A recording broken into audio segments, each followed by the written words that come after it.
Right, we finally found it, the mysterious secret waterfall, 5,000 feet elevation.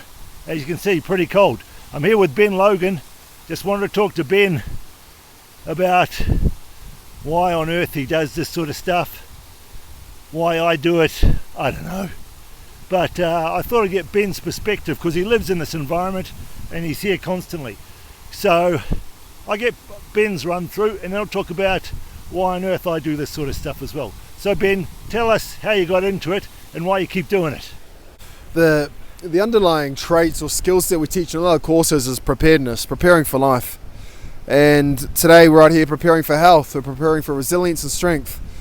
Now, one thing I learned a long time ago was that success is not given, it's taken, it's earned through hard work and pushing boundaries. And essentially that's what we're here for today. We're out here testing ourselves against nature. I mean, the benefits of cold water training have been known for hundreds of years. This is not something new. It's not something we're smart enough to uncover. So all we're doing here today is testing our resilience, our strength, our mindset, our hard work ethos. But for me, I mean, Greg's pranced on about the benefits physiologically for a long time, which are profound.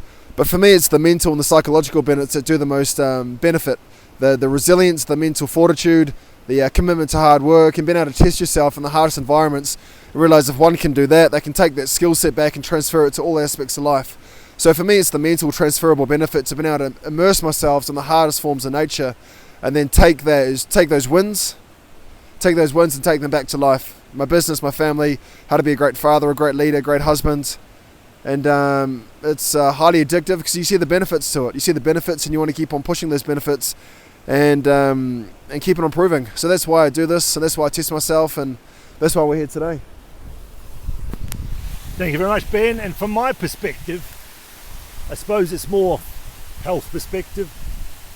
I enjoy looking at the science, which is now justifying and validating a lot of our ancestral health practices. People talk about Wim Hof. We all love Wim Hof, but the Vikings have been doing the cold water long before Wim. The Native Americans have been getting in sweat lodges and cold water just as much.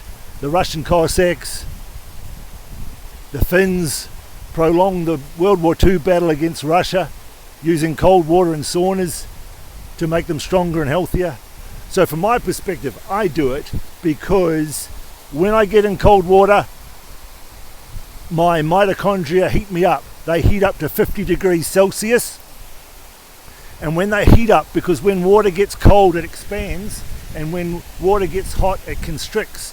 So with the water, the matrix water in my mitochondria constricts down when I get cold, as my mitochondria heat up to 50 degrees Celsius. And when they do that, they bring the respiratory proteins in my mitochondria closer together. And the closer together my respiratory proteins, the faster the electrons get through the respiratory proteins to the ATPase, which then spins faster, and I produce more ATP, giving me more energy. Also, when we're asked in Trivial Pursuit, what's the biggest muscle in the body? The answer is the endothelium, which is the muscle layer of the inside of our blood vessels. And like any muscle, it's meant to be exercised. And it's meant to be exercised by getting our blood vessels to vasodilate and vasoconstrict. And that's what happens when we do saunas and cold water. Third reason is the brown fat, white fat. White fat stores fat. When we get cold, the white fat gets converted to brown fat, where all the mitochondria are.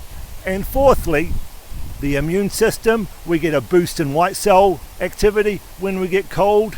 And the last thing is the breathing exercises which are required to get in.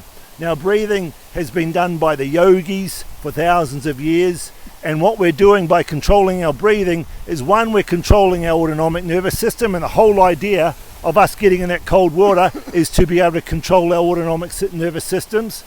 And the other thing it does is we now know that DMT, the spirit molecule, is mainly produced in the lungs. Sure, it acts on the pineal gland in the brain to give us a kind of a spiritual experience, but it's produced in the lungs. And by controlling my breathing before I get in, by doing my breathing exercises, there is no doubt in my experience I am releasing some DMT, And this Cold War experience becomes a spiritual experience for me. All the worries in my world go away. I just concentrate on the spiritual experience, the feeling that I get in there, and that brings me a great sense of peace and serenity, and I think that's what the world needs.